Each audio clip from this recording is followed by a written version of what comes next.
John stood high on the mountain surveying the land before him.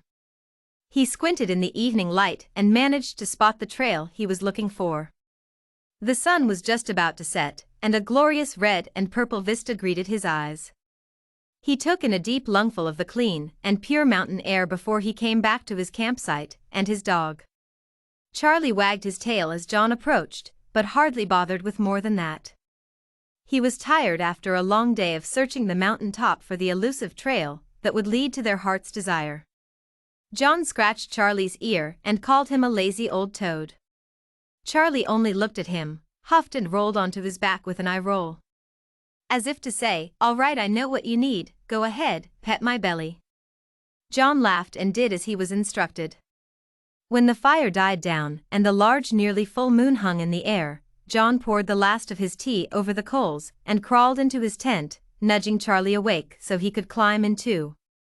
They nestled together in the small vinyl space, Charlie's nose pressed wetly into John's cheek. At around midnight, John began to snore and Charlie, startled and offended by this new development, let out a large wet-sounding fart. John awoke gagging, launched himself out of the tent and out into the fresh air of the night. If dogs could laugh, Charlie would have been in stitches. Instead, he curled up into a tight little ball and fell back to sleep. John sat by his dead fire and looked up at a bluish expanse of star-lit universe. The moon had begun to set, and John let out a long, satisfying yawn. He checked his watch. It would be 3 soon, and he knew that he needed to get some sleep this night. He rubbed his eyes, hoping to feel some heaviness, some sign that sleep might come back, cradle his head, and whisper sweet dreams into his ears. His eyes sprang open as if in direct disapproval of his fantasy, leaving him feeling awake and restless. He pulled his backpack out of the tent and picked out one of the books and a flashlight. Maybe, he thought, I could read until I got tired. He found a comfortable position and opened the book. He woke to the feel of sniffling in his face. Charlie had evidently decided that the time had come for breakfast, and John was, after all, the keeper of the food. "All right, buddy, I'm awake." He sat up, muscle protesting after a night spent on the cold ground, with nothing but a book for a pillow. The book was a hard cover and John could feel the line it left across his cheek. He rubbed at it absently and Charlie nuzzled his way into John's arms for some morning affection. "Thanks a lot, buddy," he muttered as he hugged the dog. "Did you enjoy the tent all to yourself?" he asked in a mocking but kindly tone. "You little jerk." Charlie smiled at him the way only a casehaunt can smile, and tried to playfully bite his nose. After breakfast, John packed up the campsite and loaded his backpack. He checked twice, making sure that the books were safe. He considered how lucky he was that it had not rained the night before. He would have hated to have ruined the book he was so determined to return. It had been one of her 3 final requests as she lay on the ground, taking in her last breaths. When life got hard, John would take a camping trip.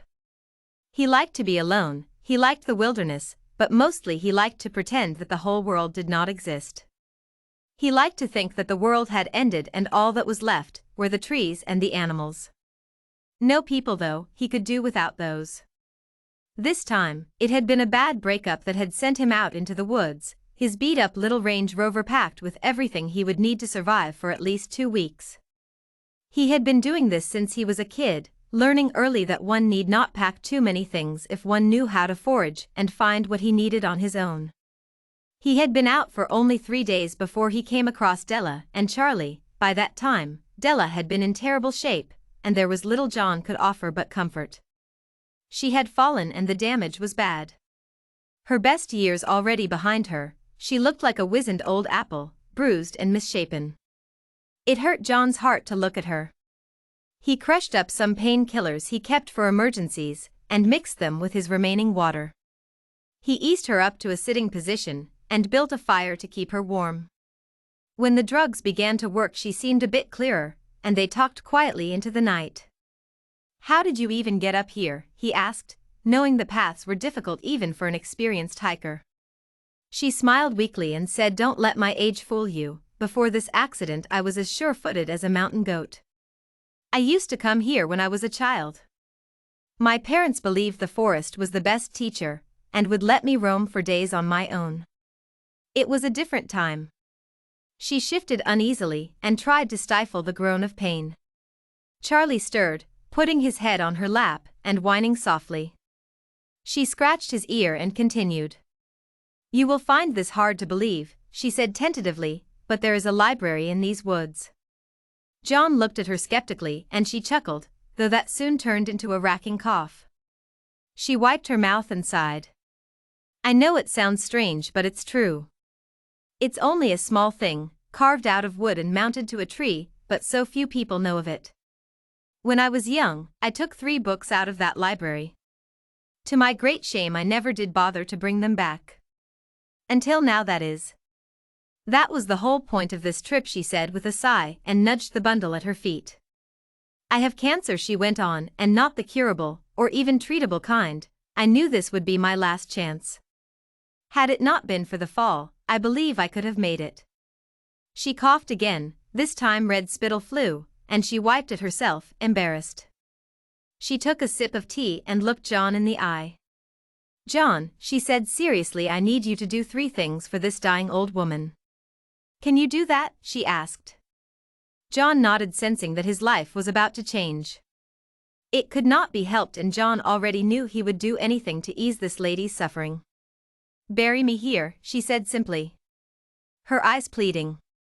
Don't try to go for help or try to get me rescued. I love these woods and I cannot imagine a better place to rest. She eyed him, waiting for him to object, but John only nodded again. Satisfied, and with a sigh of relief, she went on. Take these books back for me. There is a map in the bundle.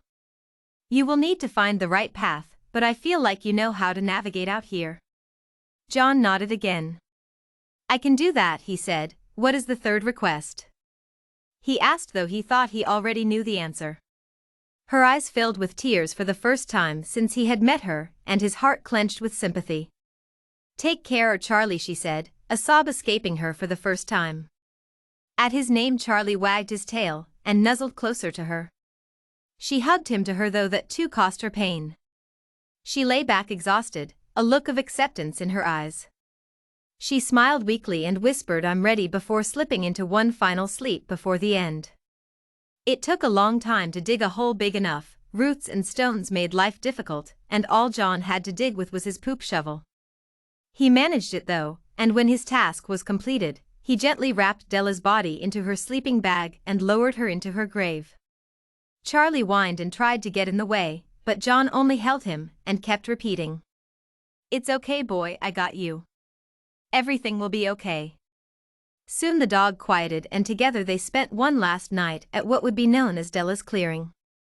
In the morning, John rolled the largest stone he could find onto Della's resting place and wrote her name and date of death on it.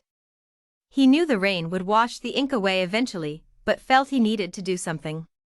He scratched Charlie behind the ear, and together they set off deep into the woods to find Della's library.